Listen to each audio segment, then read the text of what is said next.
चलो भाई, ऐसा लग रहा है कि ठंड वंड बढ़ गई है ना। सुबह उठने में बड़ा कष्ट आ रहा है, आज तो मुझको बहुत आया है। तुम लोग को भी तो आ ही रहा होगा, नहीं आ रहा है? रोज आ रहा है। क्लास 1 बजे से होनी चाहिए, 1 बजे से 4 बजे तक, है ना। 3 घंटे पढ़ाओ, 4 साल में सिलेबस कंप्लीट करो। ऐसा क्या? 3 घंटे पढ़ोगे, बाकी क्या लूडो खेलोगे, चेस खेलोगे?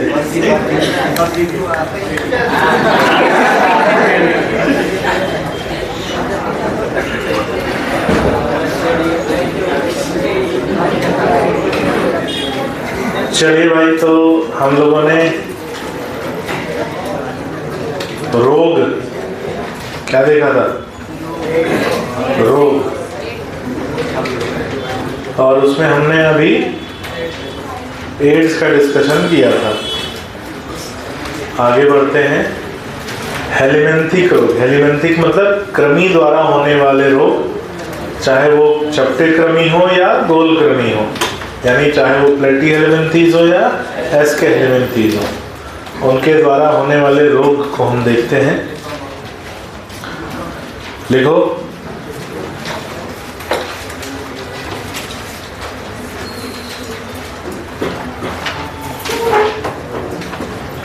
सामान्यतः हेलिमेंथिक रोग निम्न प्रकार से हैं। सामान्यतः हेलिमेंथिक रोग निम्न प्रकार से हैं।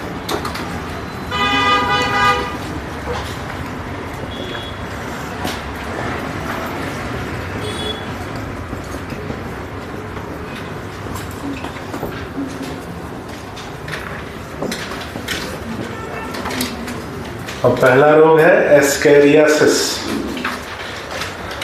सामान्यतः हेलिमेंथिक रोग निम्न प्रकार से हैं और पहला रोग है एस्केरियासिस।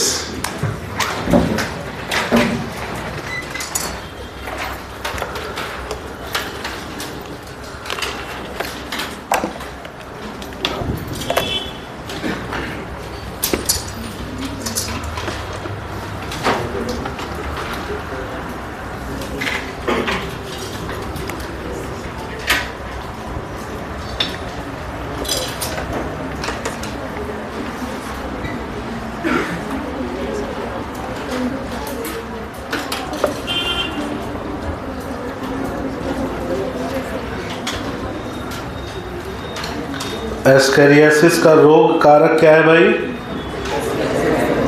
गोल कृमि, जिसका नाम है एस्केरिस लम्ब्रिकॉइडस।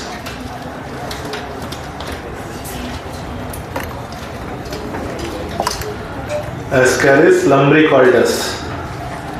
लिखो, ये आंत का परजीवी है। ये आंत का परजीवी है, यानी कहाँ संक्रमण करेगा? आंत में। देखो, इसका संक्रमण दूषित जल और भोजन, इसका संक्रमण दूषित जल और भोजन, इसका संक्रमण दूषित जल और भोजन तथा मिट्टी द्वारा, यानी मृदा द्वारा, दूषित जल और भोजन तथा मृदा द्वारा, एवं बिना धुले फल और सब्जियों, एवं बिना धुले फल और सब्जियों को खाने से, बिना धुले फल और सब्जियों को खाने से फैलता है। बिना धुले फल और सब्जियों को खाने से फैलता है। क्यों फैलता है भाई? क्योंकि लिखो,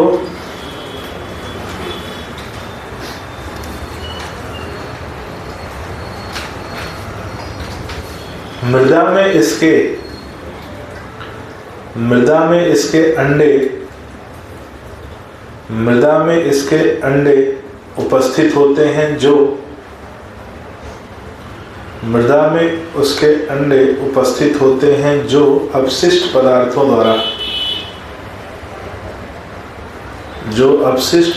द्वारा वहां पहुंचते हैं, जो अपशिष्ट पदार्थों द्वारा वहां पहुंचते हैं।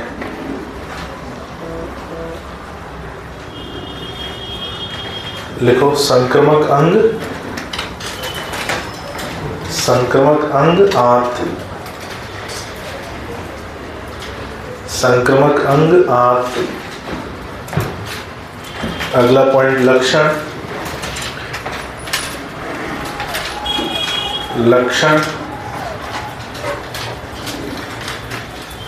लिखो आंत में सूजन,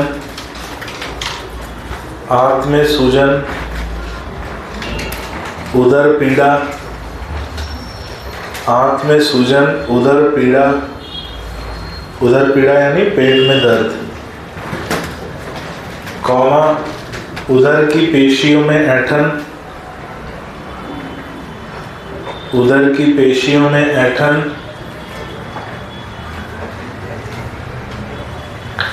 आंतरिक रक्तस्राव, उदर की पेशियों में ऐंठन, आंतरिक रक्तस्राव,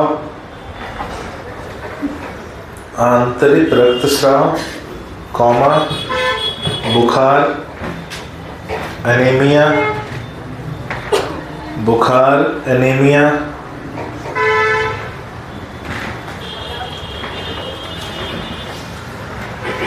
तथा आंत में ब्लॉकेज या अवरोध पाया जाता है। आंत में ब्लॉकेज या अवरोध पाया जाता है। उपचार लिखो। उपचार एंटी हेलमिंथिक ड्रग।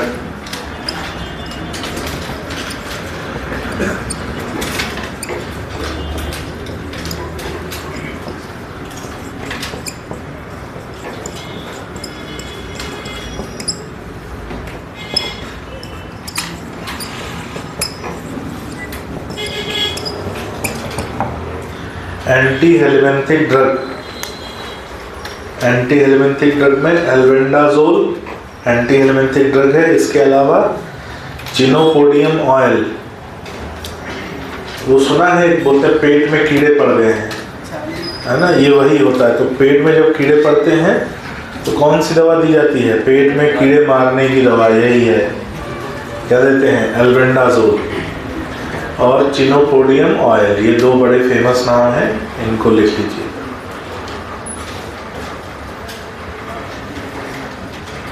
ठीक है,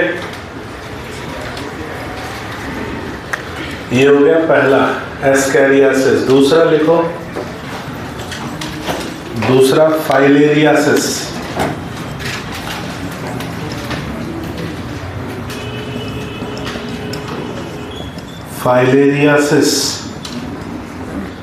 इसको मिटा दे।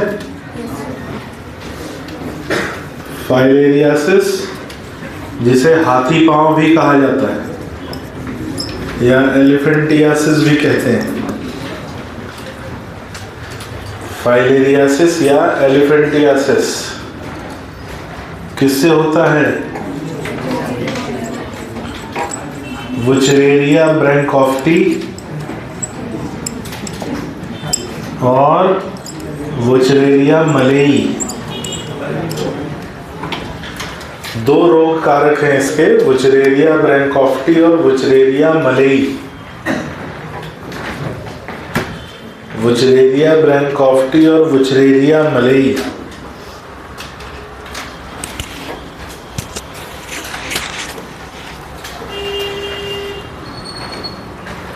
संक्रमण कैसे फैलता है भाई?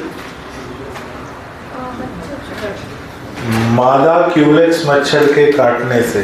लिख लो इसका संक्रमण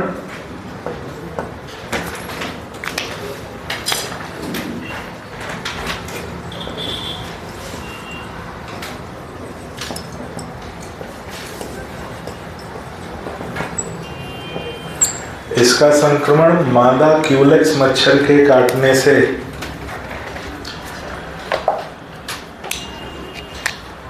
इसका संक्रमण मादा क्यूलेक्स मच्छर के काटने से फैलता है।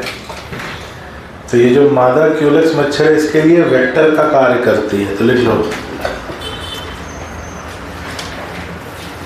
मादा क्यूलेक्स मच्छर इसके लिए वेक्टर का कार्य करती है।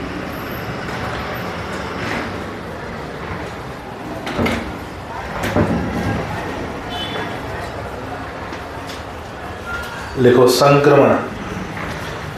संक्रमण कहाँ पाया जाता है भाई? लसिका वाहिकाओं में, और मुख्यतः निचली भुजाओं की लसिका वाहिकाओं में संक्रमण पाया जाता है। तो देखो, इसका संक्रमण निचली भुजाओं की लसिका वाहिकाओं में इसका संक्रमण निचली भुजाओं की लसिका वाहिकाओं में पाया जाता है। निचली भुजाओं की लसिका वाहिकाओं में पाया जाता है।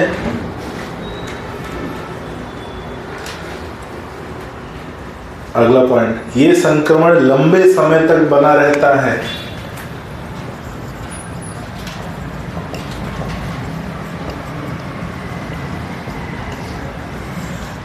ये संक्रमण लंबे समय तक बना रहता है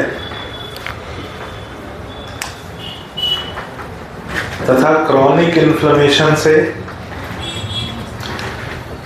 ये संक्रमण लंबे समय तक बना रहता है। और हमने पढ़ा था जो लंबे समय तक रोग बना रहे उसे क्या बोलते हैं? क्रॉनिक। तथा क्रॉनिक इन्फ्लेमेशन से भुजाओं में सूजन पाई जाती है। क्रॉनिक इन्फ्लेमेशन से भुजाओं में सूजन पाई जाती है। भुजाओं में सूजन पाई जाती है एवं भुजाएं तथा जननांग की संरचना में विकृति एवं भुजाओं तथा जननांग की संरचना में विकृति भुजाओं एवं जननांग की संरचना में विकृति भी पाई जाती है। विकृति भी पाई जाती है। ये हो गया किसके बारे में? फाइलेरियासिस। तीसरा और टीनियासिस।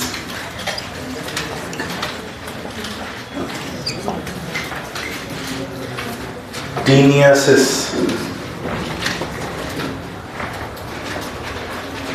टीनियासिस किससे होता है भाई? टेप वॉर्म से।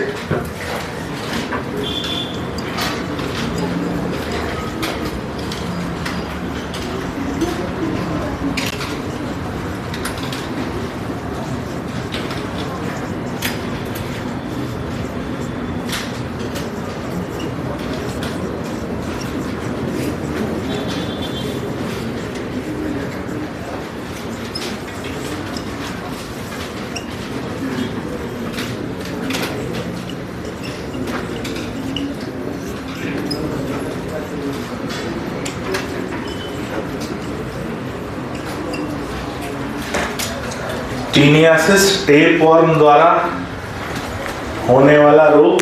और टेपवॉर्म दो प्रकार के, टीनिया सोलियम और टीनिया सैजिनेटा। टीनिया सोलियम जिसे पॉर्क टेपवॉर्म कहते हैं। टीनिया सोलियम को क्या कहा जाता है? Pork tapeworm. देखो, ये सुअर के मांस में पाया जाता है। Pork tapeworm, taenia solium. Pork मतलब पिग और टीनिया सैजिनेटा बीफ टेपवॉर्म, ये बीफ के मांस में पाया जाता है।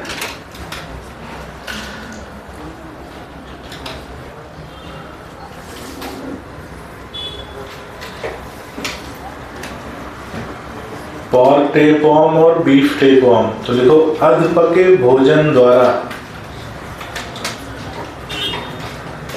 अधपके भोजन द्वारा इनका संक्रमण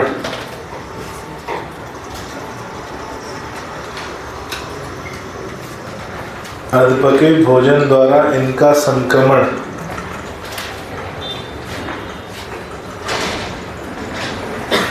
फैलता है।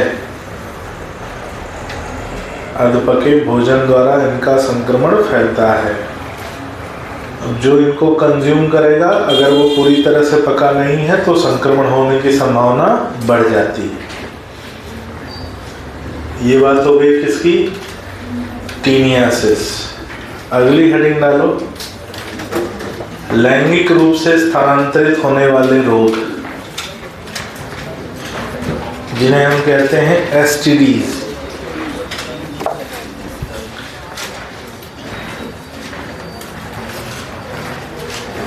एसटीडीज या सेक्सुअली ट्रांसमिटेड डिजीजेस।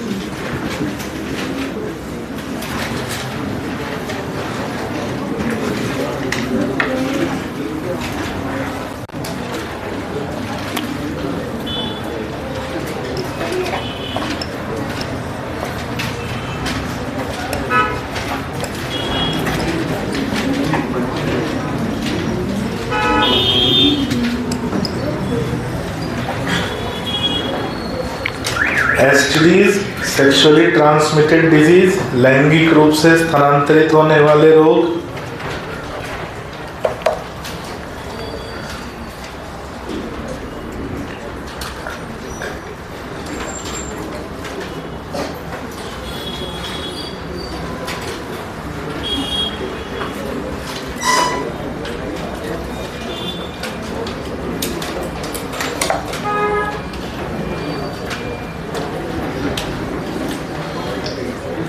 देखो इन्हें वेनरल डिजीज या वीडी भी कहा जाता है। तो ऐसे रोग जो लैंगिक रूप से स्थानांतरित होते हैं उन्हें कहा जाता है वेनरल डिजीज या वीडी।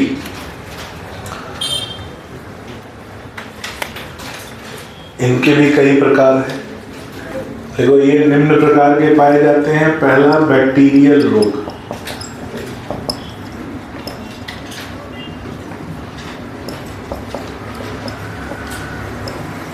तो पहले हम बात करेंगे बैक्टीरिया द्वारा होने वाली एसटीडी।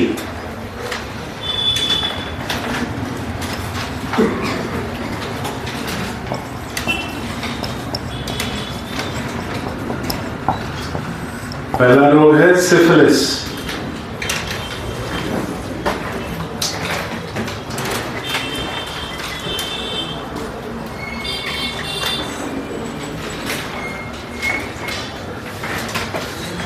पहला रोग है सिफिलिस।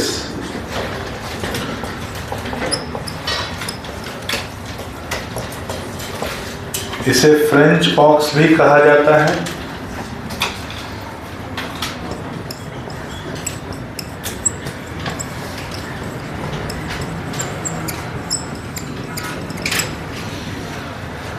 सिफिलिस, इसे फ्रेंच पॉक्स भी कहा जाता है। इसका रोग कारक बैक्टीरिया है ट्रेपोनेमा पैलिडम।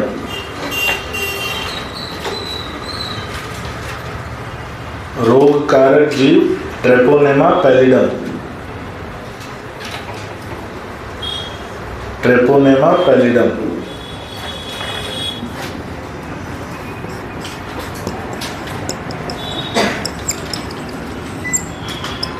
इसका इंक्यूबेशन पीरियड 21 दिन का पाया जाता है। आईपी बराबर 21 डेज।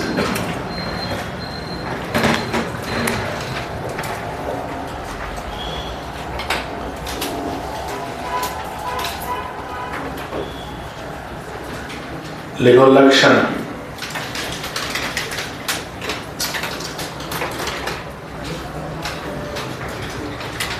लक्षण में लिखो जननांग पर उभरे हुए अल्सर का निर्माण। जननांग पर उभरे हुए अल्सर का निर्माण।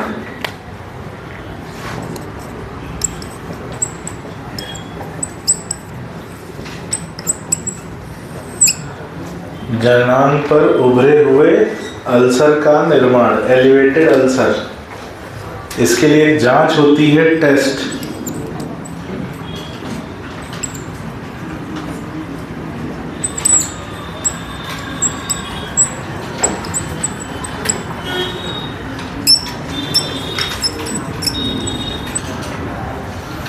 टेस्ट का नाम है venereal disease research laboratory test.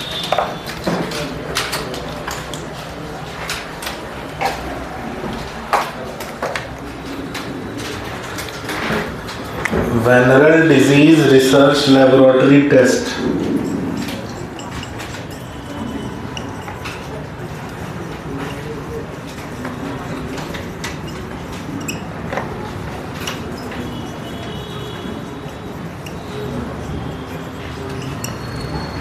ठीक है, पहला रोग सिफिलिस।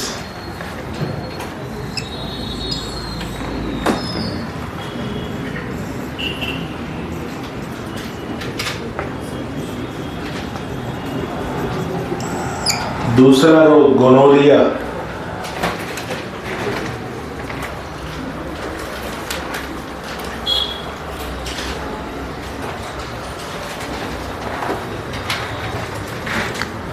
ये भी बैक्टीरिया द्वारा होता है। बैक्टीरिया का नाम नेज़ेरिया गोनोरे।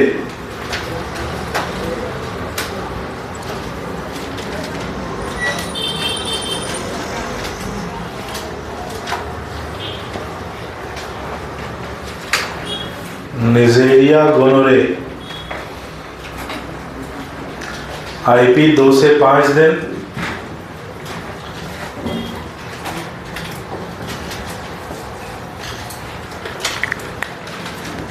देखो, इसका संक्रमण नर और मादा दोनों में पाया जाता है।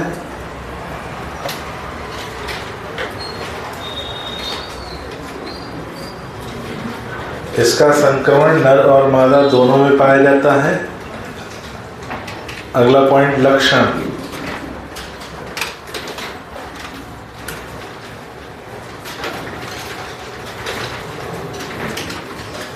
लक्षण लिखो, नर में यूरेथ्रा में संक्रमण होता है। नर में यूरेथ्रा में संक्रमण होता है। नर में यूरेथ्रा में संक्रमण होता है।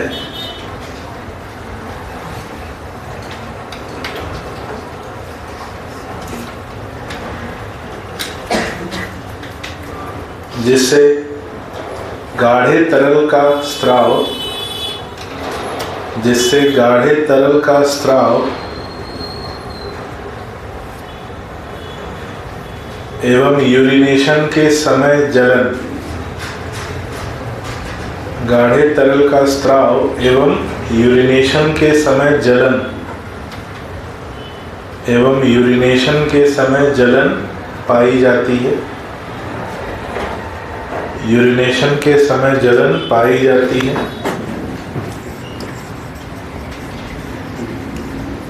देखो, मादा में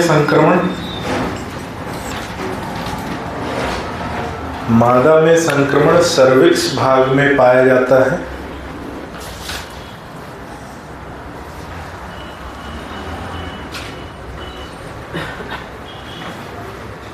मादा में संक्रमण सर्विक्स भाग में पाया जाता है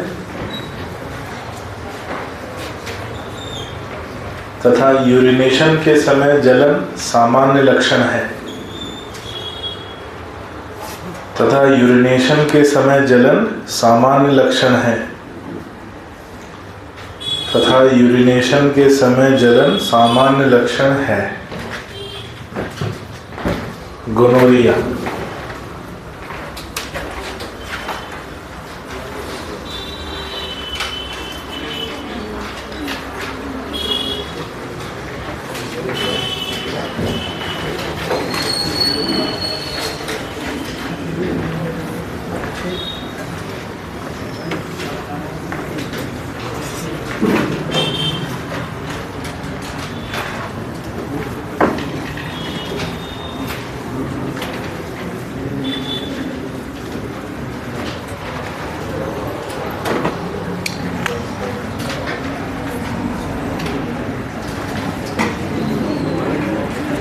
तीसरा रोग वेजिनाइटिस।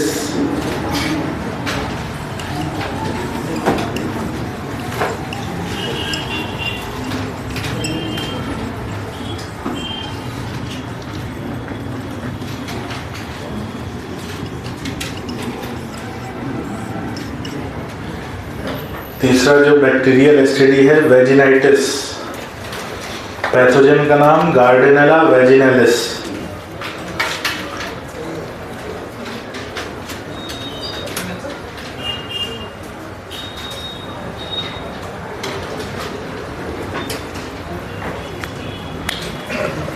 गार्डेनेला वेजिनालिस।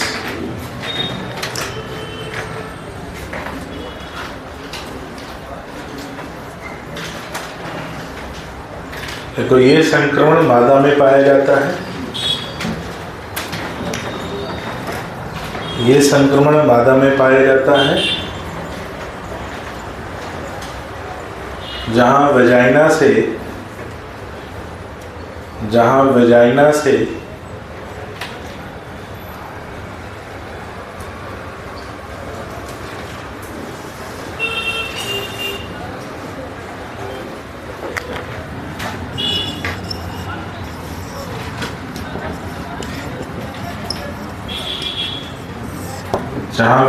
से ग्रेइश वाइट रंग के तरल,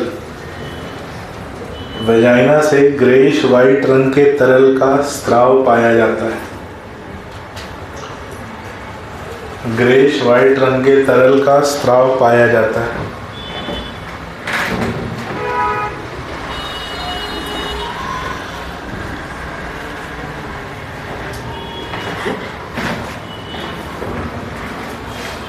चौथा रोग आ जाओ कैंक्रॉइड।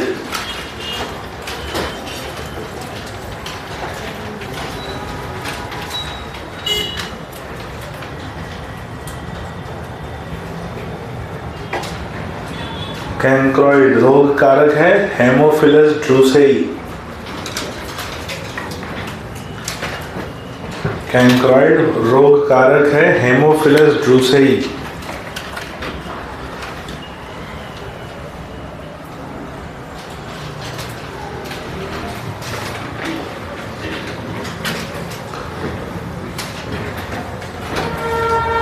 देखो लक्षण,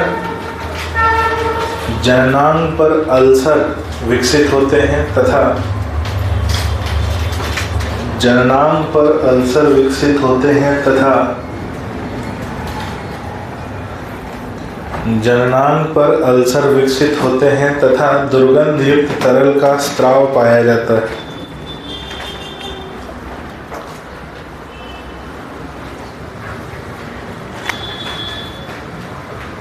दुर्गंध युक्त तरल का स्राव पाया जाता है।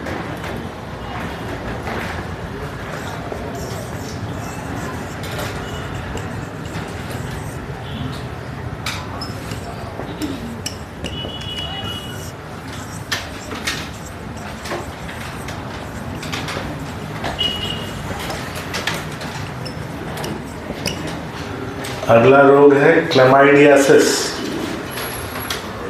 कुछ याद ना रहे तो दो चीज याद रख लेना, रोग का नाम और रोग कारक का नाम, बस। क्लमाइडियासिस किससे होता है? क्लमाइडिया ट्राइकोमैटिस से।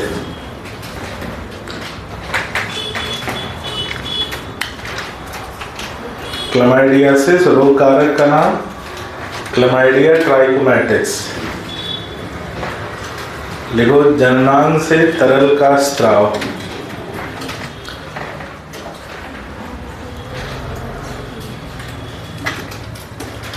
जननांग से तरल का स्राव एवं पीड़ा।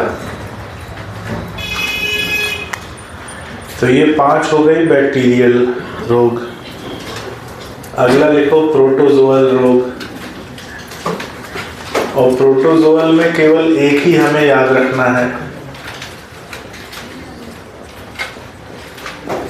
कौन सा है? ट्राइकोमोनियासिस। एक ही प्रोटोजोअल एसटीडी है सिलेबस में, नाम है ट्राइकोमोनियासिस।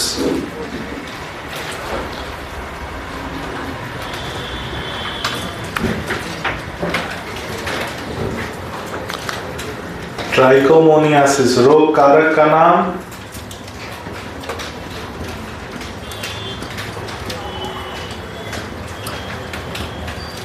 Trichomonas vaginalis. ट्राइकोमोनियासिस रोग कारक का नाम ट्राइकोमोनास वेजिनालिस।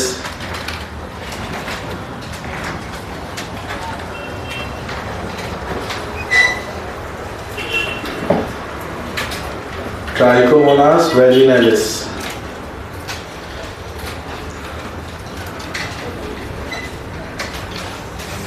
लिखो वेजाइना से पीले हरे तरल का स्त्राव।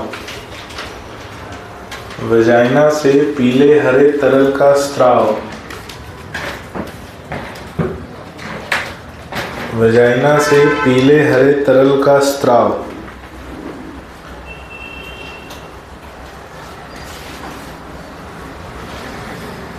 अगला लिखो वायरल रोग।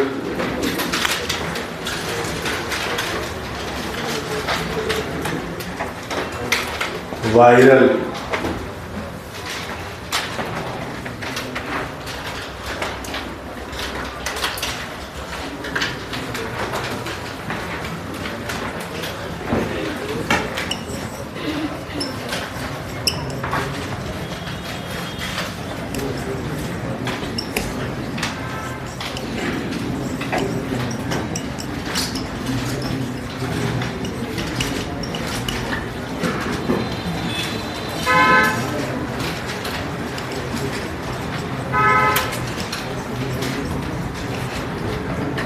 वायरल रोग में पहला है हर्पीज जेनिटलिस। हर्पीज जेनिटलिस। पैथोजन का नाम HSV-2 वायरस। HSV मतलब herpes simplex virus number 2। HSV-2 virus.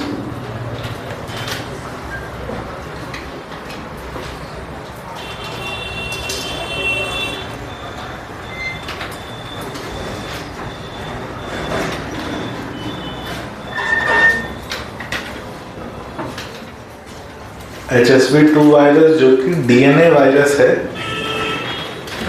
देखो इसका संक्रमण नर और मादा दोनों में पाया जाता है।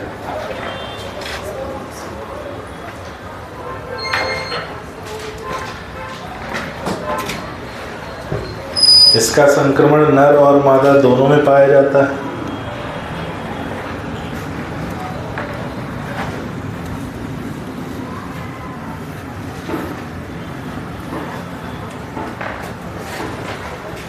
देखो नर में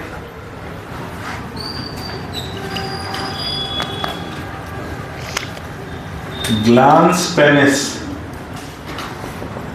तथा प्रीप्यूस। नर में ग्लांस पेनिस तथा प्रीप्यूस भाग पर ग्लांस पेनिस तथा प्रीप्यूस भाग पर रैशेस पाए जाते हैं। प्रीप्यूस भाग पर रैशेस पाए जाते हैं। रैशेस मतलब लाल रंग की छोटी छोटी बिंदी हो गई है ना, रैशेस पाए जाते हैं। लिखो फीमेल।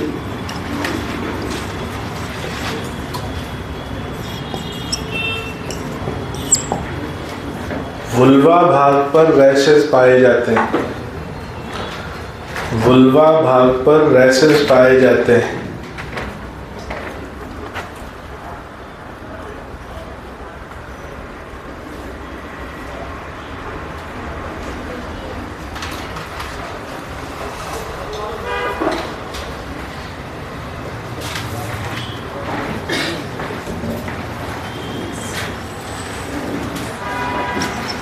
दूसरा वायरल रोग आता है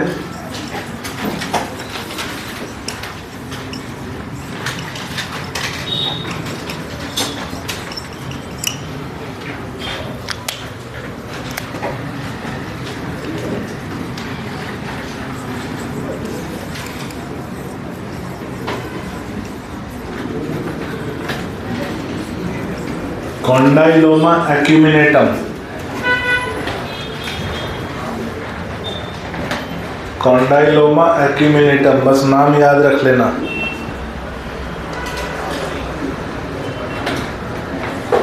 कॉन्डाइलोमा एक्यूमिनेटम। रोग कारक लिखो। रोग कारक पैपोवा डीएनए वायरस।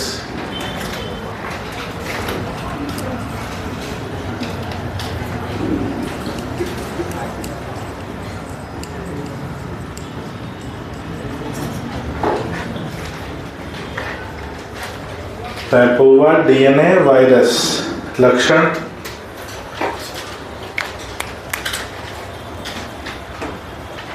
लक्षण जननांग में खुजली एवं बुखार।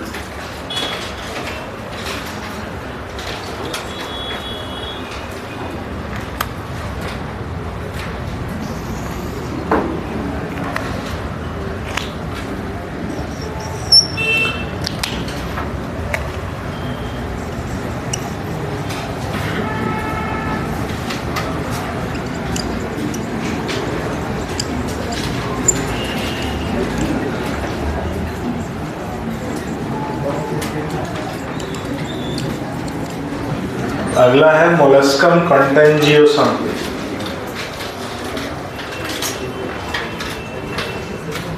मोलस्कम कंटेंजियोसम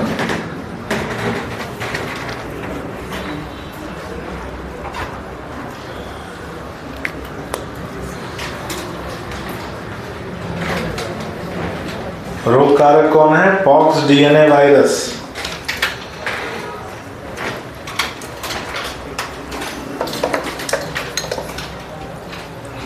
अब ये मैंने नाम क्यों बताए हैं, ये नाम सीधे एनसीईआरटी नहीं है, लेकिन मान लो ऐसा क्वेश्चन आ गया, इनमें से कौन सा बैक्टीरियल एसटीडी है, और 4 ऑप्शन आया, और एक ऑप्शन आया उसमें से सिफिलिस, एक ऑप्शन आया कॉन्डाइलोमा एक्यूमिनेटम, एक ऑप्शन आया मोलस्कम, और एक ऑप्शन आया। तो ये नाम तब आपको मिलेंगे जब ये नाम पूछा नहीं जाएगा, लेकिन अदर ऑप्शंस में ये नाम मिलेंगे। पूछा कुछ और जाएगा, लेकिन ऑप्शन भी तो जाने पहचाने होने चाहिए। ऑप्शन जानोगे पहचानोगे तब तो सही आंसर निकाल पाओगे। लिखो, इसमें लक्षण लिखो, जननांग में पीड़ा, जननांग में पीड़ा, और चौथा लिख लो, चौथा जो रोग है वायरल एसटीडी एड्स।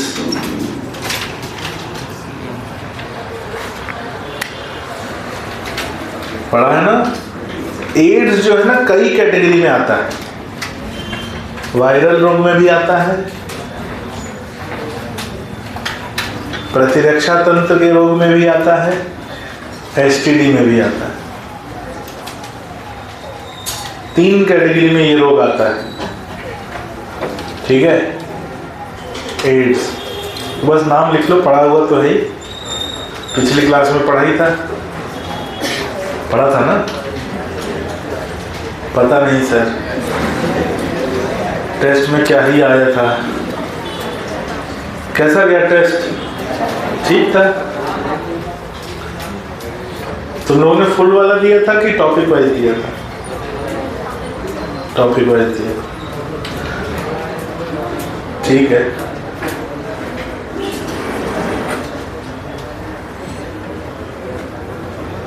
अगले टेस्ट में क्या आ रहा है? ह्यूमन हेल्थ एंड डिजीज और ह्यूमन रिप्रोडक्शन।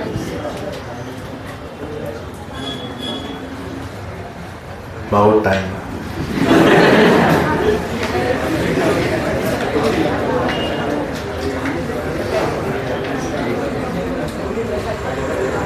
है ना?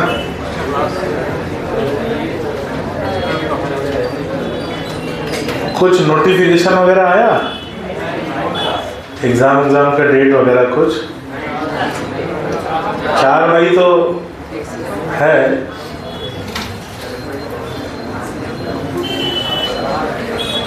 अभी एक एग्जाम हुआ था एसएससी सीजीएल, सुना? यूपीएससी कराता है उसको, उसमें भी वही वाला कांड हुआ है। लाइन से टॉपर आए हैं, लाइन से 30-40 लड़के, रोल नंबर 402, 403, 405, 407, 409, 411।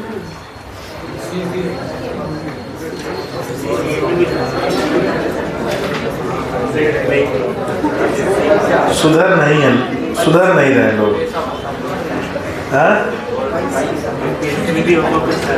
मतलब यूपीएससी में ऐसा होने लगा, सोचो। यूपीपी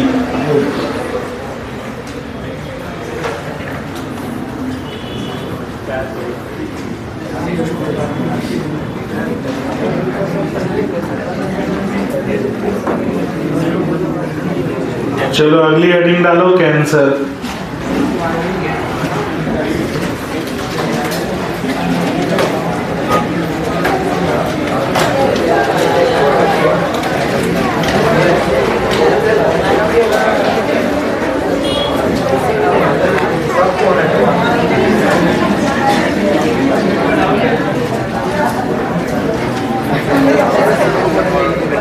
अच्छा, यहाँ कितने लोग हैं जिनको कैंसर के बारे में कुछ नहीं मालूम? कैंसर है। कितने लोग ऐसे हैं जिनको कैंसर के बारे में कुछ नहीं मालूम? सर हमको नहीं मालूम क्या होता है।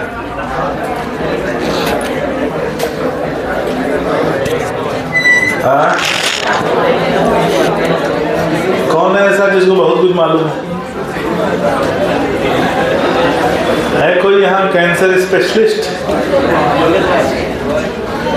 अच्छा, किसको थोड़ा थोड़ा मालूम है? कुछ नहीं मालूम है, ज्यादा मालूम है, तो किसी ने हाथ ही नहीं उठा रहे हैं। ऐसा हमको बहुत ज्यादा मालूम है। चलो ध्यान से सुनो। पीछे कुछ अलग क्लास चल रही क्या? हम भी आ जाए, शामिल हो जाए उसमें। क्या हो जाएगा? लूडो चल रहा है। अभी ऐसा सांप बनेंगे ना हम तुम्हारे जीवन में कि सारी सीढ़ियां गायब हो जाएंगी।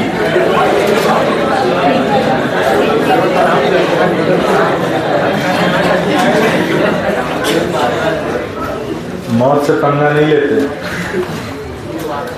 हमें कवा के सामने खड़ी हो जाएगी ना, दुर्भाग्य का चेहरा होता है ऐसा।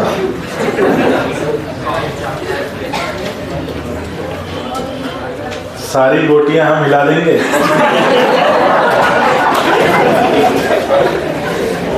लूडो की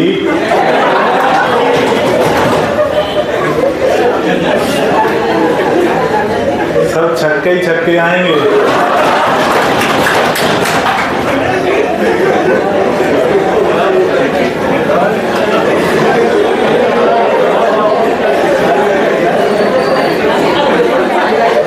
पूरी बायोलॉजी बिगड़ जाएगी। ध्यान रखना, अपने सिलेबस में 2 ही है, तीसरा नहीं है।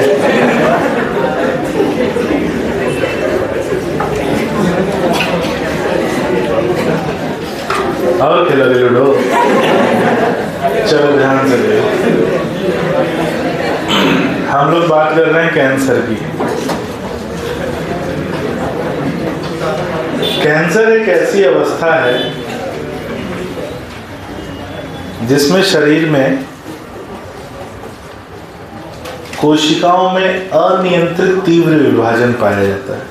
क्या पाया जाता है? अनियंत्रित तीव्र विभाजन। तो जब भी शरीर में अनियंत्रित तीव्र विभाजन की अवस्था किसी कोशिका में या ऊतक में पाई जाए तो उसे हम क्या बोलते हैं? कैंसर। हालांकि ये जो नाम है कैंसर, ये सही नाम नहीं, नामकरण गलत हुआ है। नामकरण गलत हुआ है। जैसे आंख का अंधा नाम नैन सुख, तो ऐसा कोई व्यक्ति हो जो आंख का अंधा हो, उसका नाम हो नैन सुख।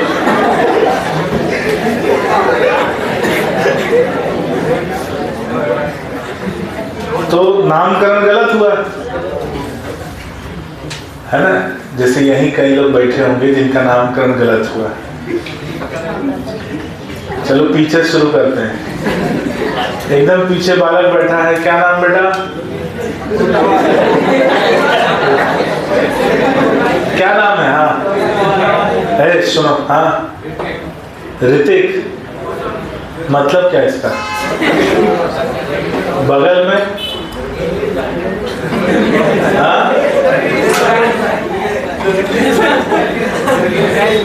दुर्गेश, खड़काऊं क्या?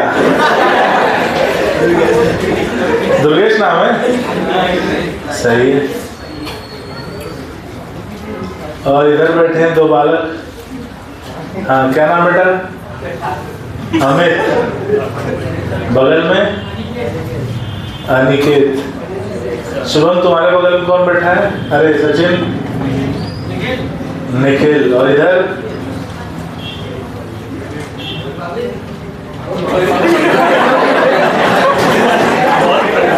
कुछ मुंह में दबाया है, पवित्र।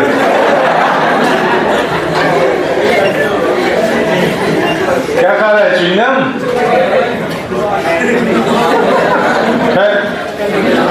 जाओ तू क्या? हाँ उसके बगल में कौन बैठा है? अपवित्र। हाँ बेटा, शैलेंद्र। और उसके सामने सलमान भाई।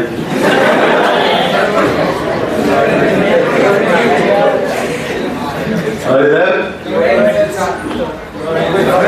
लॉरेंस।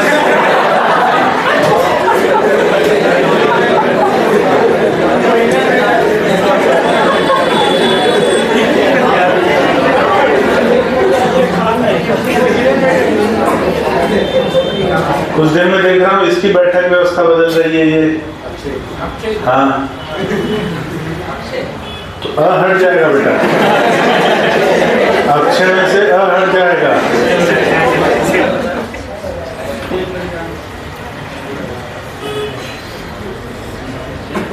चलो ठीक है। सोमिल, सोमिल ना, सो भी लिए हो, मिल भी लिए हो। सोमिल मतलब क्या है इसका?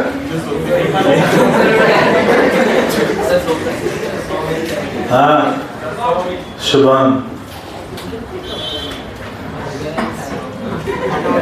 मनोज, अभिषेक,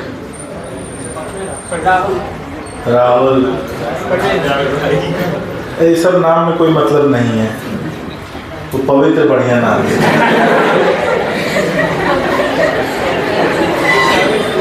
बस सब पे छिड़कते चलो। पवित्र।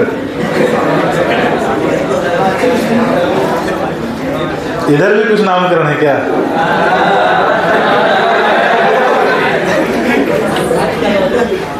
एक बालक ही बैठा सन्नाटे में। हाँ क्या नाम बेटा?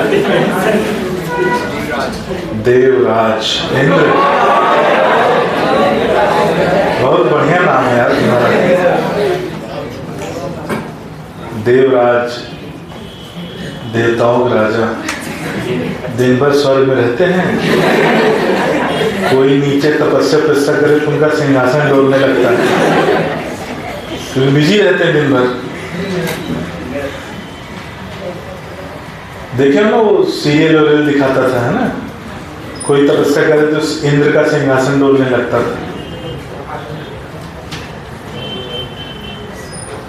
इधर क्या नाम बेटा?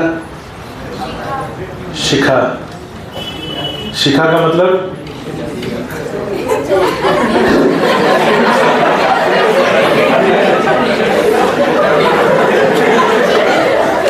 ठीक है, तुम्हारी शिखा भी वैसी ही है।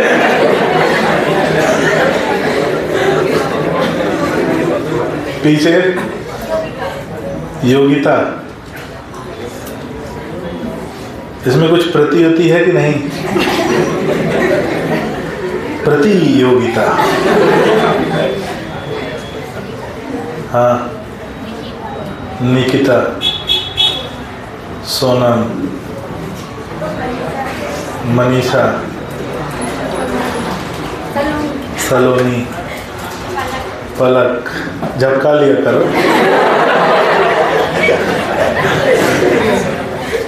लक्ष्मी, बहुत घर वालों ने सोच समझ के नाम रखा है। हाँ, शिवांगी, सीमा, बाउंड्री है कुछ?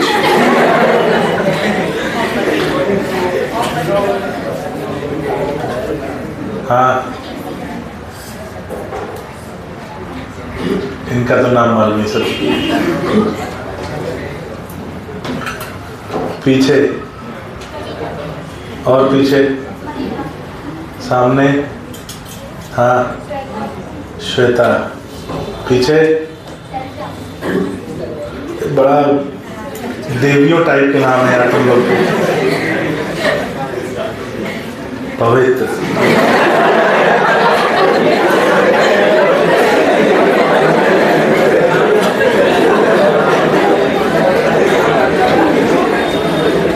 पवित्र नहीं, पवित्र।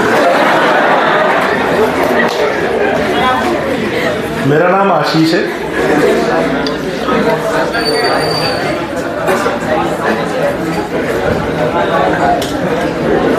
हालांकि मुझको अपना नाम पसंद नहीं है। अब क्या फर्क पड़ता है? हाँ, मुझसे पूछ के थोड़ी रखा गया था। मुझसे पूछ के रखते तो मैं रखता कुछ।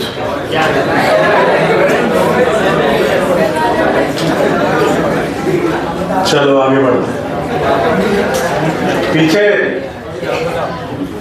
दो देवियां बैठी हैं जो कभी कभी दर्शन देने आ जाती हैं क्लास में। हाँ देवियां, क्या नाम बेटा?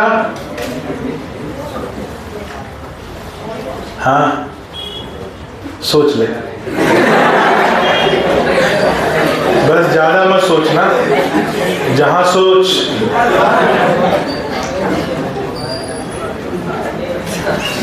हाँ बेटा, क्या नाम है?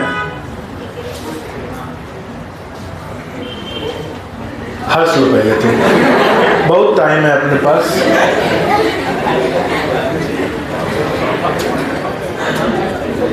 अरे नाम क्या बता दो, आगे पीछे किसी को तो मालूम होगा। हाँ, क्या नाम है? सिद्धात्री।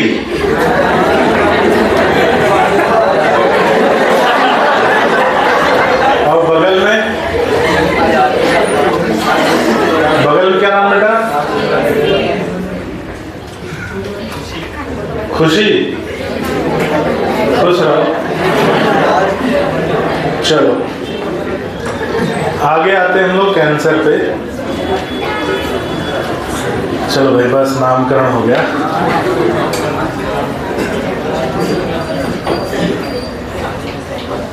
हमने बोला कि एक ऐसी अवस्था जिसमें शरीर में अनियंत्रित तीव्र कोशिका विभाजन पाया जाए तो उसे कहते हैं कैंसर। मैं थोड़ा सा इसको एक्सप्लेन कर देता हूँ, फिर अपन लिखते हैं।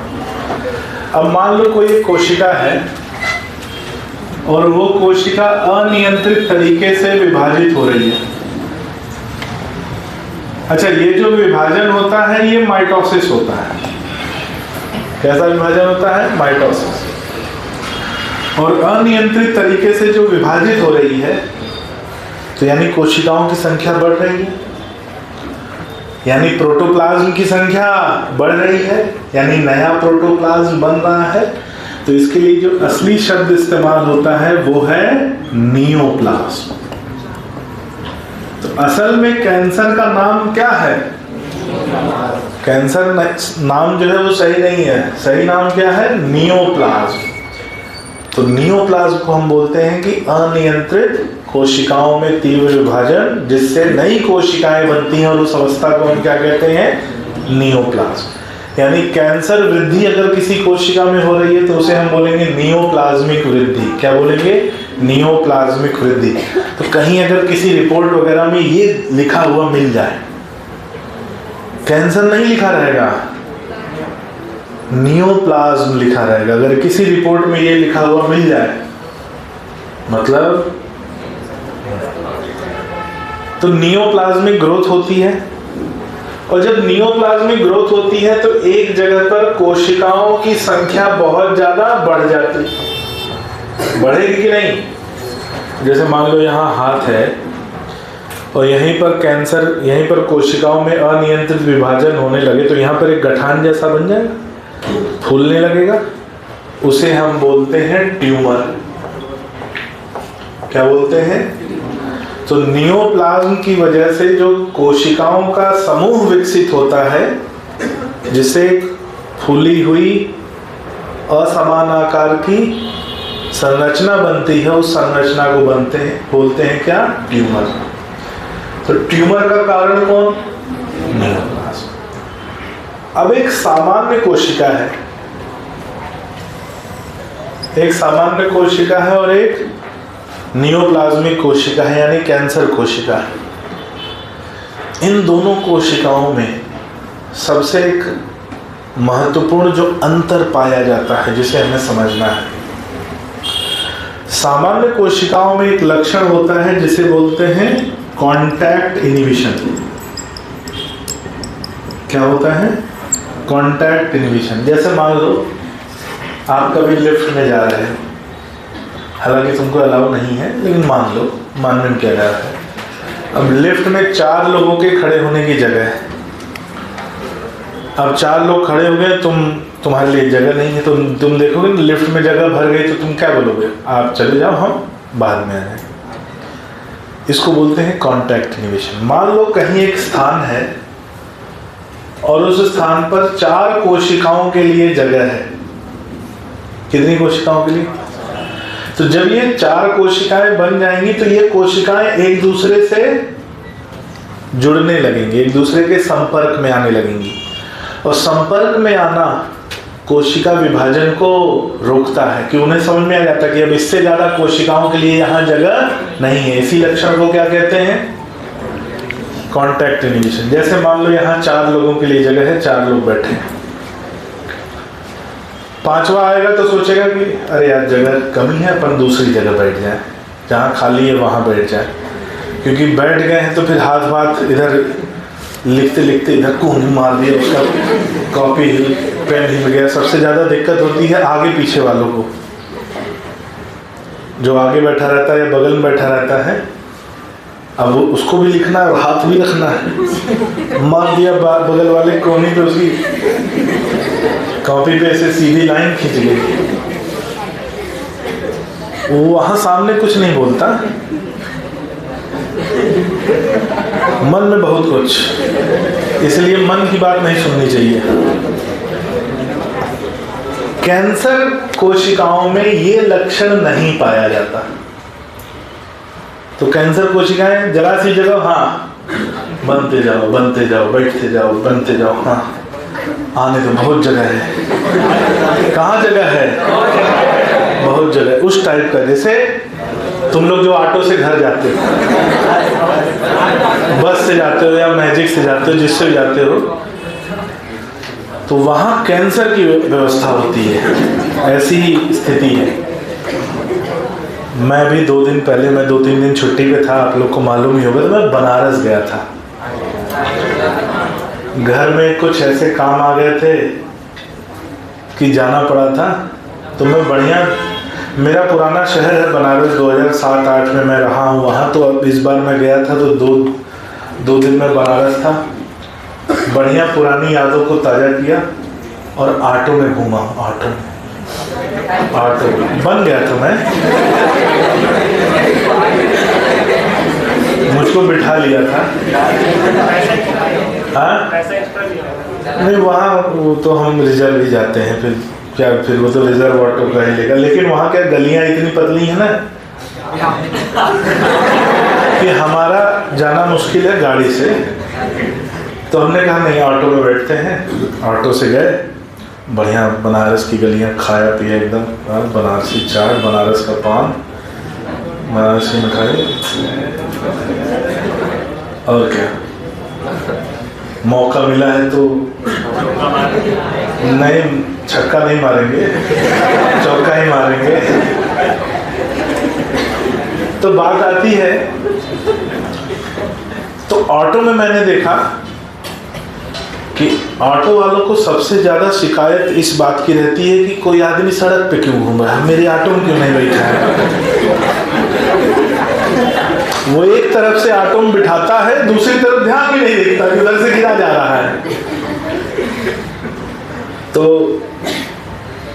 मैं खड़ा था तो एक ऑटो वाला, नहीं मुझे जाना था जहाँ ऐसा सीधा रास्ता है, तो मुझसे कह रहा है कि मैंने बोला दशाश्वमेध घाट एक जहाँ मंदिर है शंकर जी का, वहाँ जाना था।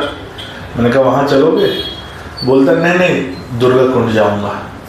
हमने कहा जाओ। बोले आप वहाँ चलो, वहाँ से चल लेना। हमने कहा भाई तुमको घूमने जाना है तो तुम मुझको लेके जा रहे हो कि नहीं, मुझको घूमने जाना है, तुम मेरे साथ चल दो, वहाँ से तुम दूसरा ऑटो पकड़ के चले जाना। दूसरे से मैंने पूछा, हमने कहा वहाँ ऑटो वाले मूडी हैं, उनको ये नहीं कि तुमको कहाँ जाना, उनको ये है कि हमको जहाँ जाना है, अगर तुम वहाँ जा रहे हो तो हम ले जाएंगे, नहीं तो हम नहीं ले जाएंगे। तुम्हारे डेस्टिनेशन के लिए हम नहीं चल रहे हैं, हम अपनी मंजिल पे जा रहे हैं, अगर वही मंजिल तुम्हारी है तो साथ चल दो। हमने कहा वाह। तो एक ने पूछा कहाँ जाओगे? हमने कहा अमेरिका। चलोगे? खूब मजे लिया मैं तो, एकदम फुल बदमाशी पे आ गया था। पापा थे साथ में तो थोड़ी कम बदमाशी किया, नहीं तो पापा भी कह रहे हैं कि क्या ढंग से बात करो। हमने कहा किससे ढंग से बात करो, ये लोग ढंग से बात करने लायक हैं। तो ऑटो वाला एकदम भरा बैठा था, मतलब उसके ऑटो में ऑलरेडी 5 लोग बैठे थे। मुझको कह रहा है भैया चलेंगे। हमने कहा कहाँ बैठाओगे? सिर पे। ये सुनते ही उसकी आंखों में चमक आ गई है, सिर पे बिठाया जा सकता है।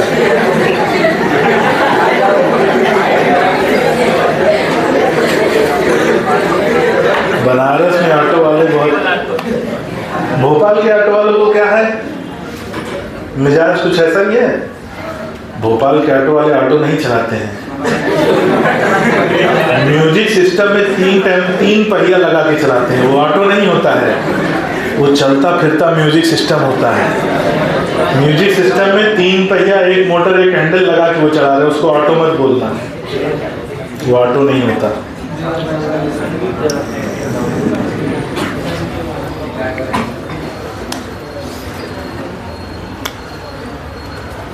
चलो आगे बढ़ते हैं। तो जो साधारण कोशिका होती है, जब कोशिकाएं विभाजित होती हैं और उनकी पर्याप्त संख्या बन जाती है तो वो कौन सा लक्षण व्यक्त करती हैं? Contact inhibition. और कांटेक्ट इनहिबिशन के कारण फिर उसके आगे विभाजन नहीं होता, विभाजन रुक जाता है। लेकिन नियोप्लाज्मिक कोशिकाओं में ये लक्षण नहीं पाया जाता, इसलिए ये निरंतर विभाजित होती रहती हैं, भले जगह हो चाहे ना। और इसीलिए किसका निर्माण होता है? ट्यूमर का। अब जो ट्यूमर है वो 2 तरह का होता है। एक होता है बेनाइन ट्यूमर और एक होता है मैलिग्नेंट ट्यूमर। कौन कौन सा? बेनाइन ट्यूमर और मैलिग्नेंट ट्यूमर। बेनाइन ट्यूमर जो होता है वो सामान्यतः कम हानिकारक होता है। कम हानिकारक ऐसे कि इसमें जो नियोप्लाज्मिक कोशिकाएं होती हैं उन कोशिकाओं पर एक कैप्सूल पाया जाता है। क्या पाया जाता है? कैप्सूल। और जितनी भी कोशिकाएं ये विभाजित हो रही हैं वो सभी किसके अंदर होती हैं? कैप्सूल के अंदर होती हैं। ये बेनाइन ट्यूमर की पहचान।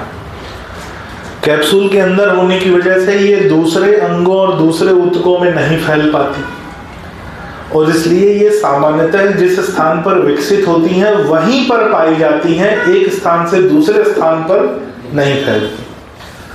और इसलिए सामान्यतः इनका उपचार आसान है, इन्हें आसानी से काट कर सर्जरी करके निकाला जा सकता है, बशर्ते गलत स्थान पर ना हो। जैसे मस्तिष्क के अंदर है तो वहाँ सर्जरी कठिन हो जाएगी, सर्जरी करना कठिन हो जाएगा। तो सामान्यतः जो बेनाइन ट्यूमर होते हैं वो हानिकारक या जानलेवा नहीं होते और इनका उपचार आसानी से किया जा सकता है। दूसरे आते हैं मैलिग्नेंट। मैलिग्नेंट में कोई कैप्सूल नहीं होता और रक्त के माध्यम से ये एक अंग से दूसरे अंग, दूसरे अंग से तीसरे, तीसरे से चौथे अंग में फैल सकते हैं, जिसको बोलते हैं आक्रामक होना। क्या होना? आक्रामक, इन्वेजन। आक्रमण करते हैं, एक जगह विकसित होंगे, वहां से फिर दूसरे ऊतकों और दूसरे अंगों तक फैलेंगे। ठीक वैसे ही जैसे एक केकड़े का शरीर होता है और उसके पैर होते हैं, तो ये शरीर हो गया और ये फैले हुए उसके पैर, और इसीलिए ये शब्द इस्तेमाल किया जाता है कैंसर। तो कैंसर शब्द किसको प्रदर्शित करता है? मैलिग्नेंट को। मैलिग्नेंट में क्या हुआ? पहले एक जगह वृद्धि हुई और वहां से दूसरे अंगों तक ये फैले। दूसरे अंगों तक जो फैल रहे हैं इसे बोला जाता है द्वितीयक वृद्धि।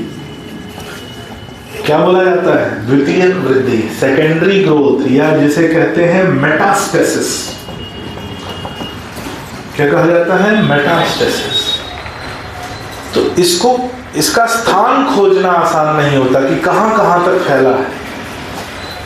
जैसे बेनाइन में क्या है, जहां होगा वहीं सूजन दिखेगी, समझ में आ रहा है, यहाँ पर है, काट के उसको सर्जरी करके निकाल दिया। लेकिन मैलिग्नेंट में क्या है? एक जगह वृद्धि हुई, वहां से मान लो फेफड़ों में हुआ, वहां से लीवर में भी फैल गया, किडनी में भी फैल गया, शरीर की उपकला में भी फैल गया। तो वो क्या शो कर रहा है? द्वितीयक वृद्धि व्यक्त कर रहा है, जिसे कहते हैं मेटास्टेसिस। और मेटास्टेसिस की वजह से ये जानलेवा हो जाता है और इसलिए इसे मैलिग्नेंट ट्यूमर बोलते हैं, और इसी के लिए शब्द दिया गया है कैंसर। तो कैंसर शब्द पूरे कैंसर को प्रदर्शित नहीं करता, वो केवल किसको प्रदर्शित करता है? मैलिग्नेंट को। इसलिए मैं बोला था ये नामकरण सही नहीं। ये इसकी कुछ मूलभूत बातें। अब बात आती है कि सर कैंसर किसकी वजह से होता है, क्या कारण है कैंसर का? तो बहुत सारे घटक हैं जिनकी वजह से कैंसर पाया जाता है। तो एक एक करके हम लोग लिखेंगे, बढ़ेंगे आगे। और लिखो कॉपी में, कैंसर।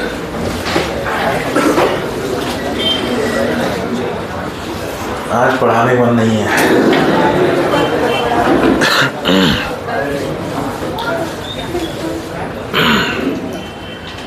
लिखो, शरीर में यदि कोशिकाओं में अनियंत्रित तीव्र विभाजन पाया जाए,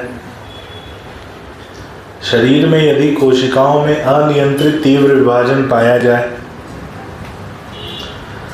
अनियंत्रित तीव्र विभाजन पाया जाए, तो उस अवस्था को कैंसर कहते हैं। अनियंत्रित तीव्र विभाजन पाया जाए तो उस अवस्था को कैंसर कहते हैं।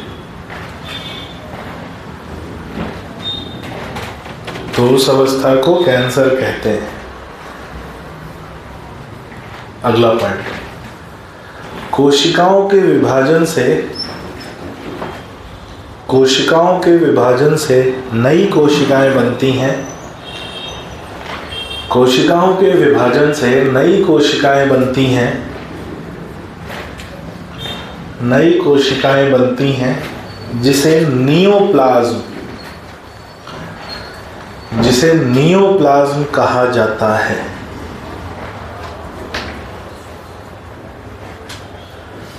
जिसे नियोप्लाज्म कहा जाता है।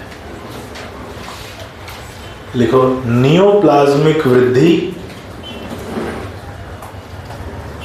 नियोप्लाज्म कहा जाता है। अगला पॉइंट, नियोप्लाज्मिक वृद्धि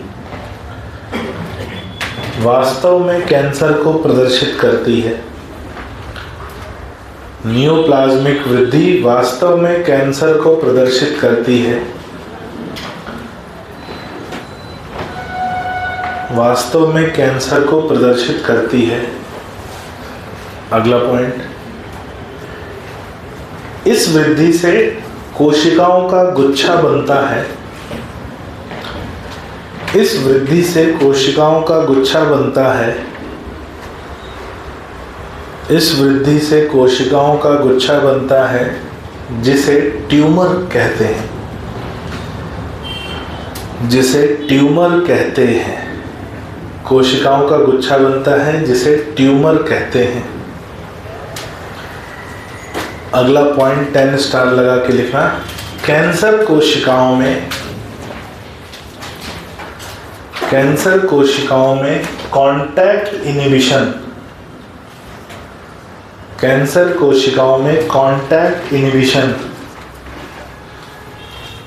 कैंसर कोशिकाओं में कांटेक्ट इनहिबिशन नहीं पाया जाता। कैंसर कोशिकाओं में कांटेक्ट इनहिबिशन नहीं पाया जाता। कांटेक्ट इनहिबिशन नहीं पाया जाता जो सामान्य कोशिकाओं का लक्षण है, जो सामान्य कोशिकाओं का लक्षण है। तथा ये लक्षण कोशिकाओं को अनियंत्रित वृद्धि करने से रोकता है। तथा ये लक्षण कोशिकाओं को अनियंत्रित वृद्धि करने से रोकता है। ये लक्षण कोशिकाओं को अनियंत्रित वृद्धि करने से रोकता है। अगला पॉइंट लिखो। ट्यूमर 2 प्रकार के पाए जाते हैं। ट्यूमर 2 प्रकार के पाए जाते हैं। एक बेनाइन ट्यूमर, दूसरा मैलिग्नेंट ट्यूमर। नाम लिख लो।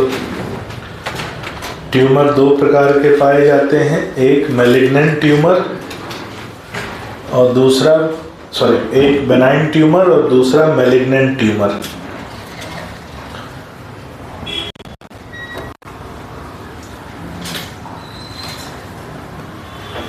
पहले हेडिंग डालो, बेनाइन ट्यूमर।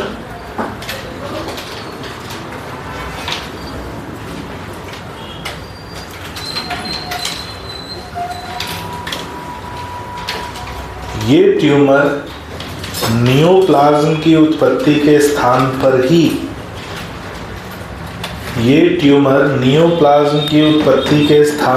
ही पाया जाता है। ये ट्यूमर नियोप्लाज्म की उत्पत्ति के स्थान पर ही पाया जाता है। नियोप्लाज्म की उत्पत्ति के स्थान पर ही पाया जाता है। कौन सा ट्यूमर? बेनाइन। लिखो, इस ट्यूमर पर कैप्सूल की परत, इस ट्यूमर पर कैप्सूल की परत पाई जाती है। कैप्सूल की परत पाई जाती है तथा सभी कैंसर कोशिकाएं, कैप्सूल की परत पाई जाती है तथा सभी कैंसर कोशिकाएं कैप्सूल के अंदर उपस्थित होती हैं।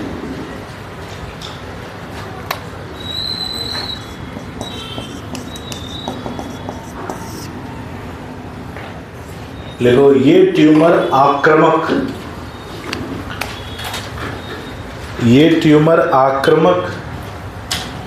या इन्वेजिव नहीं होता है। ये ट्यूमर आक्रामक या इन्वेजिव नहीं होता है। आक्रामक या इन्वेजिव नहीं होता है, जिससे दूसरे अंगों और ऊतकों में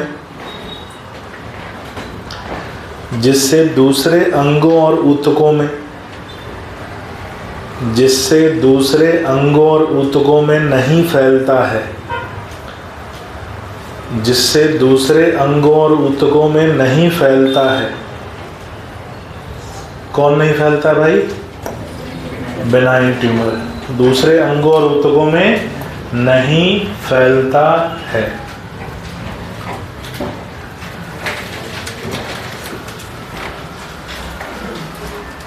देखो, ये सामान्यतः कम हानिकारक होता है।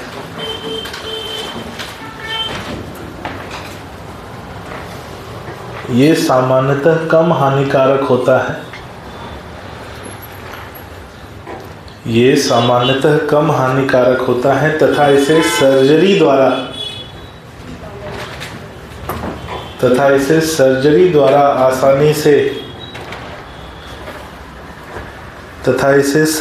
द्वारा आसानी से शरीर से अलग किया जा सकता है।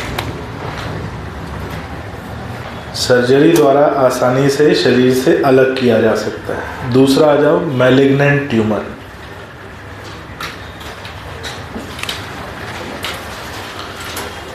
दूसरा है मैलिग्नेंट ट्यूमर।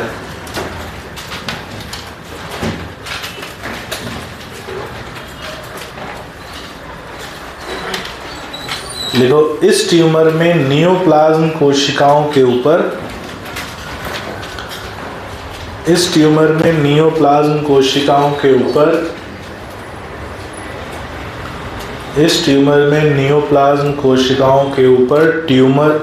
कैप्सूल नहीं पाया जाता। नियोप्लाज्म कोशिकाओं के ऊपर कैप्सूल नहीं पाया जाता। कैप्सूल नहीं पाया जाता। अगला पॉइंट, ये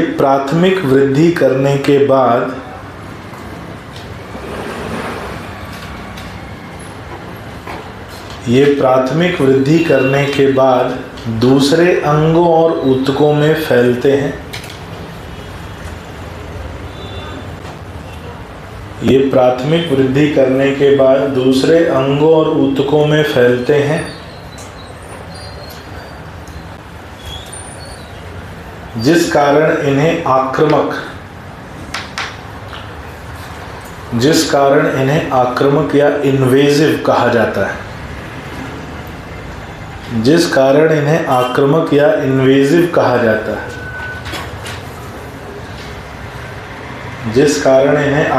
या इन्वेजिव कहा जाता है।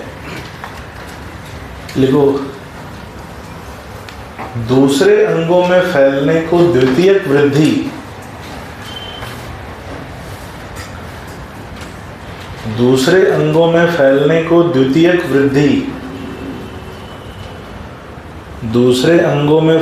को द्वितीयक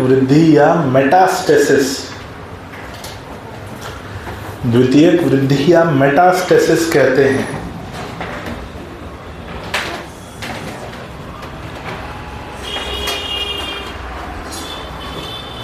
मेटास्टेसिस कहते हैं। लिखो, इसी कारण ये जानलेवा होते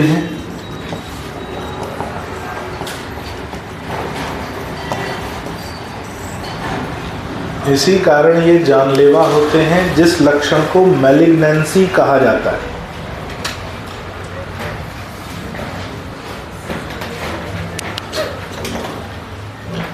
इस कारण ये जानलेवा होते हैं जिस लक्षण को मैलिग्नेंसी कहा जाता है।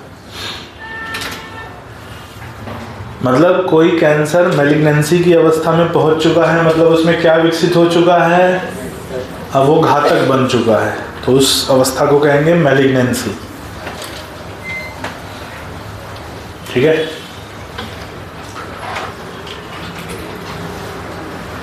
लिखो, कैंसर शब्द वास्तव में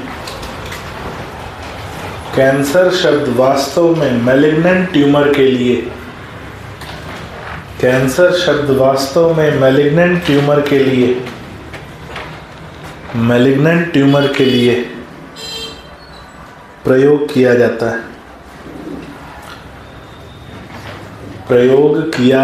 है।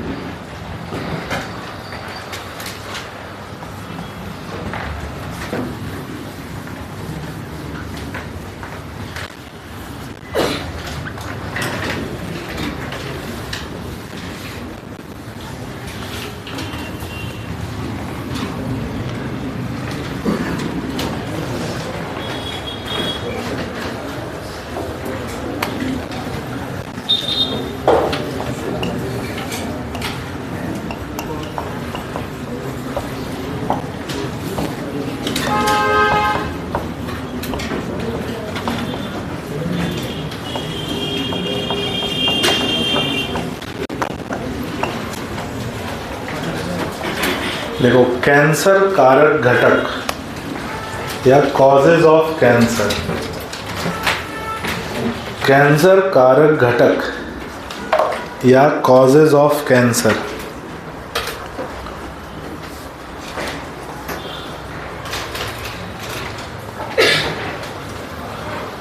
लिखो, जिन घटकों द्वारा कैंसर होता है, जिन घटकों द्वारा कैंसर होता है उन्हें कार्सिनोजेन कहा जाता है। जिन घटकों द्वारा कैंसर होता है उन्हें कार्सिनोजेन कहा जाता है तथा ये निम्न प्रकार के होते हैं।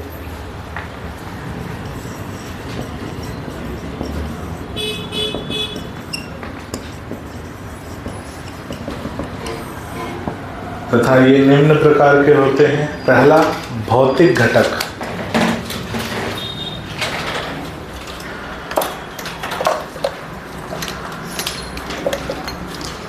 पहला भौतिक घटक, फिजिकल एजेंट।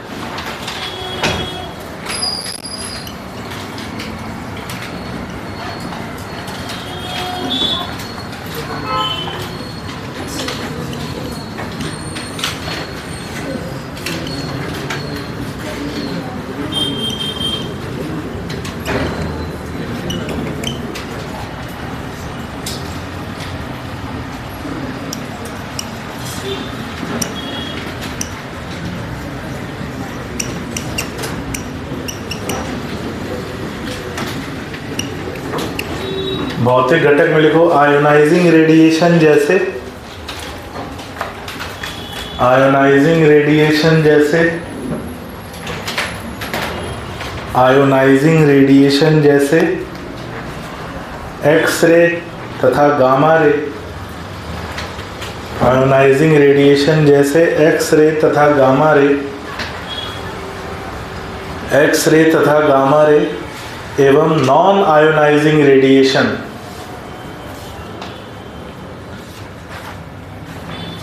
एवं नॉन आयोनाइजिंग रेडिएशन जैसे यूवी रेज, एवं नॉन आयोनाइजिंग रेडिएशन जैसे यूवी रेज भी कार्सिनोजेन होते हैं। यूवी रेज भी कार्सिनोजेन होते हैं।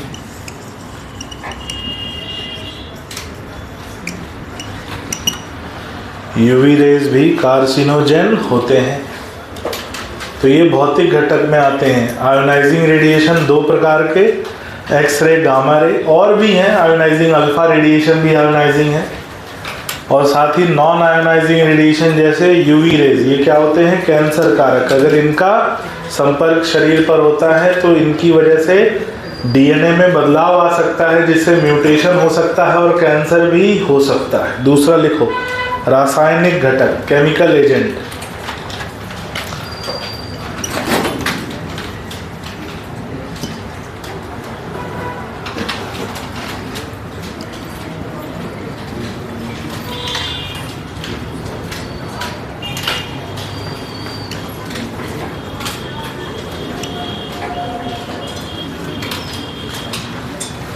केमिकल एजेंट में लिखो,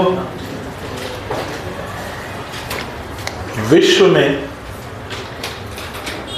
में तंबाकू, विश्व में तंबाकू फेफड़ों के कैंसर का, विश्व में तंबाकू फेफड़ों के कैंसर का प्रमुख कारण है।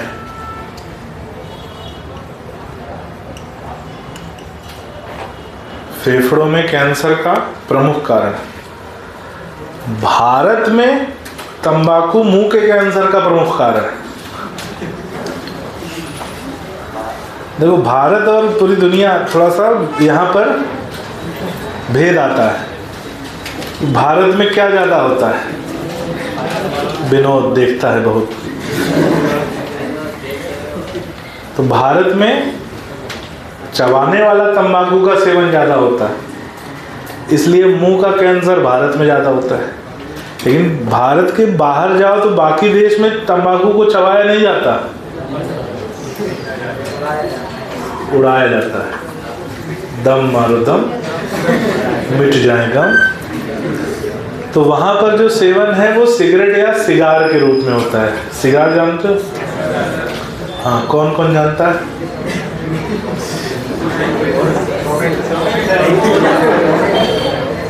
सिगार कौन जानता है? परवेज? पवित्र कहाँ गया भाई?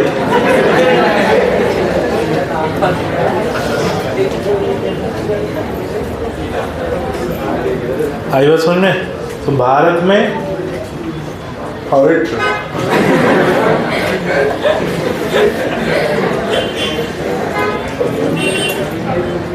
ये गुटखा खाने वाले नहीं सुधरेंगे।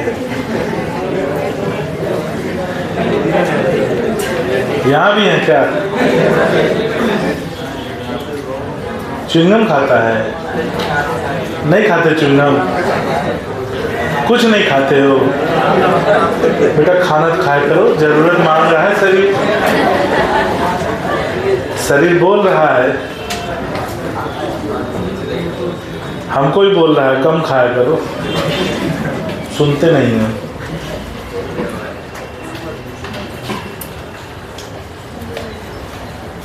सोमिल, आजकल हॉस्टल में क्या चल रहा है भाई?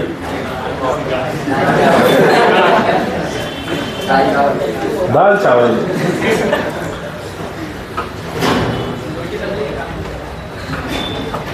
कितने बच्चे हॉस्टल में रहते हो?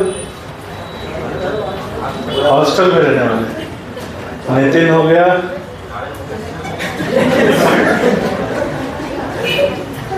आजकल हॉस्टल में क्या क्या चल रहा है ना, हमको सब मालूम है।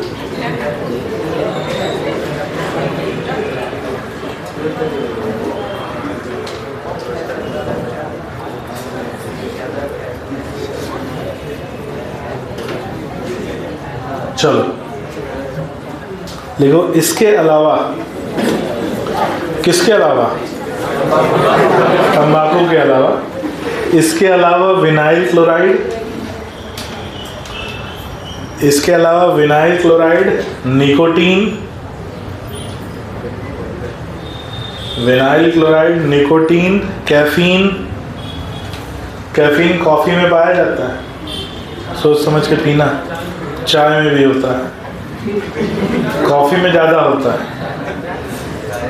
Nicotine, caffeine, mustard gas, mustard gas इत्यादि, मस्टर्ड गैस इत्यादि भी कैंसर कारक होते हैं। मस्टर्ड गैस इत्यादि भी कैंसर कारक होते हैं।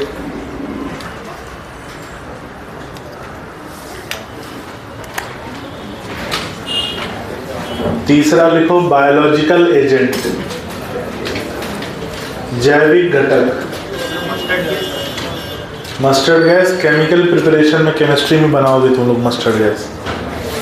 ये प्राकृतिक रूप से नहीं बनती, केमिकल रिएक्शन जब होते हैं उसमें बनती है। बायोलॉजिकल एजेंट, जैविक घटक।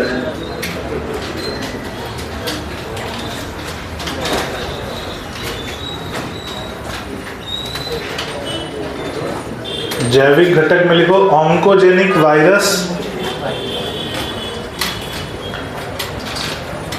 ऑन्कोजेनिक वायरस जैसे HIV,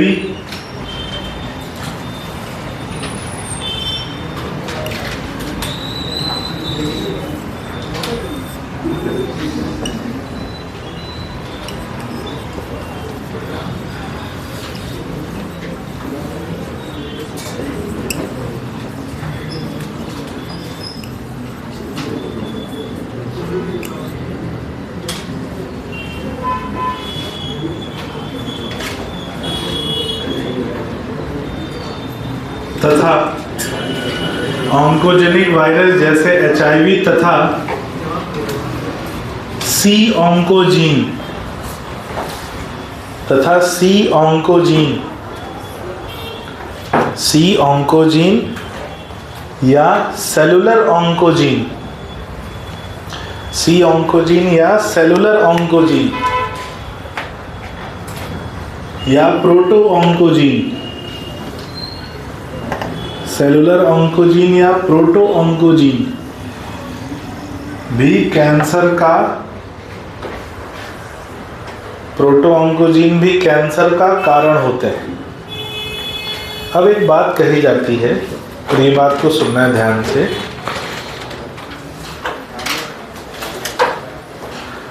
ऐसा कहा जाता है कि हम सभी के अंदर कैंसर कारक जीन उपस्थित होता है, सभी के अंदर पाया जाता है,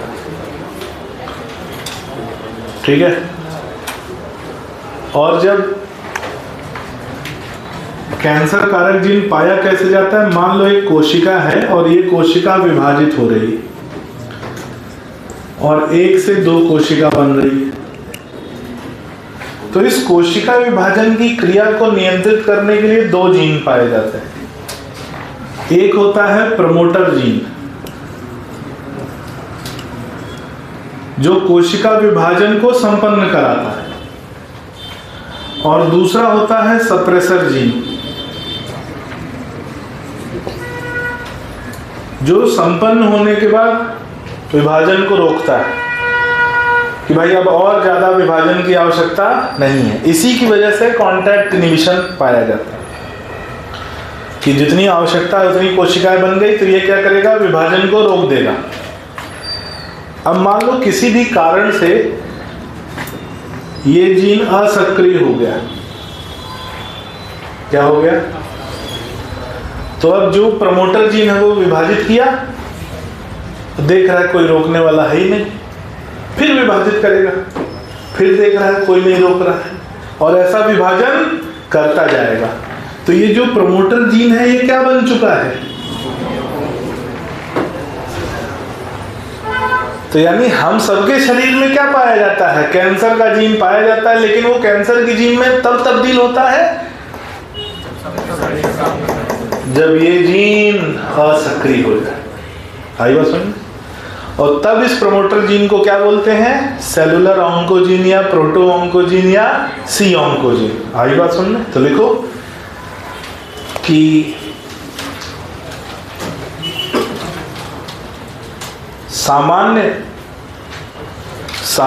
जीन सक्रिय होकर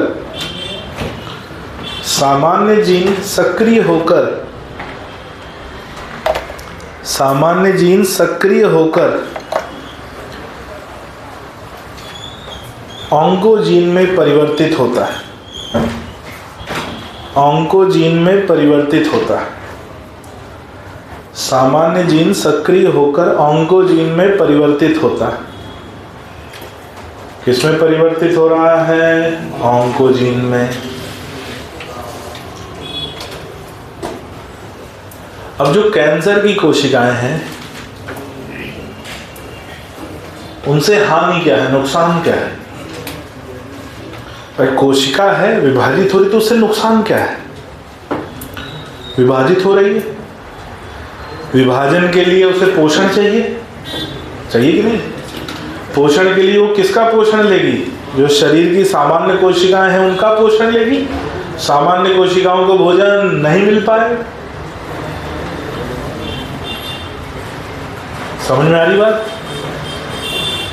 कि भाई तुम्हारे घर में 4 लोग हैं मान लो, तो 100 लोग बिना बुलाए आ गए, अब उन 100 लोगों का भोजन कौन देगा?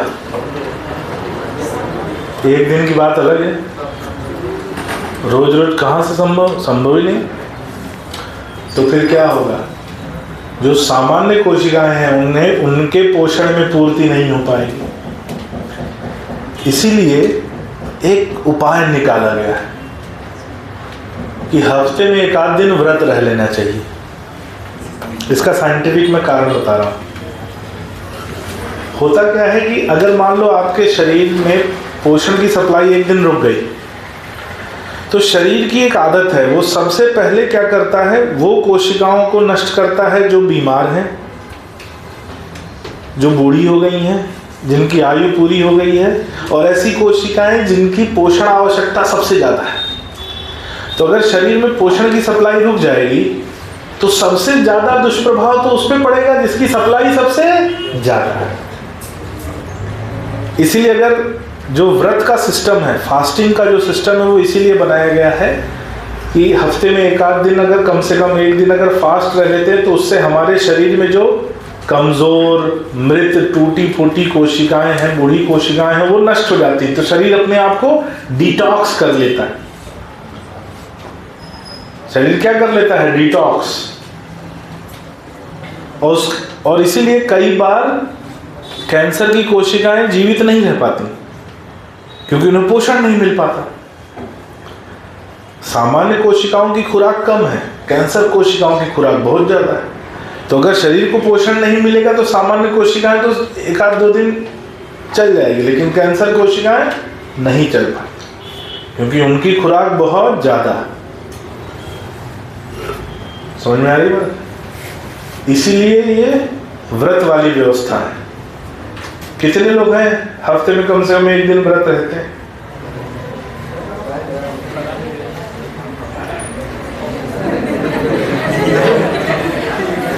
कोई नहीं रहता है। मंगलवार कोई रहते हैं। फिर आता है नवरात्रि में 2 दिन वाले, 9 दिन वाले, सावन में सोमवार वाले, फिर 16 सोमवार वाले, फिर 35 शनिवार वाले, है ना। फिर एक महीने का व्रत तुम लोगों का होता है, रोजा, रमजान, 1 महीने का। वो बहुत मतलब वो एक ऐसा प्रोसेस है ना, वो पूरा शरीर को एकदम, अगर कहीं कैंसर वंसर की कोशिकाएं होंगी भूखे ही मार डालेंगे, वो पानी तक नहीं देंगे तुमको, खाना तो छोड़ो। इसलिए हफ्ते में एक दिन व्रत रहो। अगर चाहते हो कि 10 साल उम्र ज्यादा रहे, अगर चाहते हो कि उम्र 10 साल बढ़ जाए तो हफ्ते में एक दिन व्रत रहना शुरू कर दो।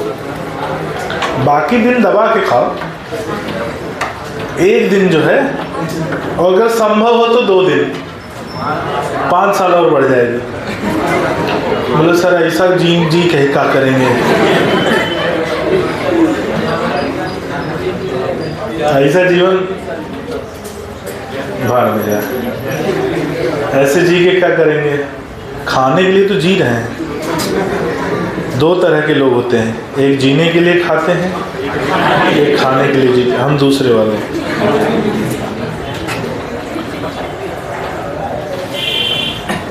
और क्या, एक ही चीज तो है जो अपने मन से कर सकते हैं, वो भी क्या बोल रहा है? कुछ तो बोला है, लूडो खेलना। फिर वही बात, आ बैल मुझे मार।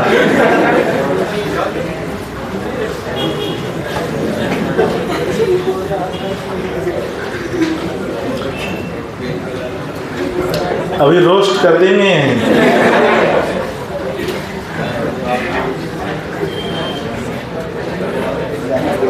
चलो आज के लिए इतना।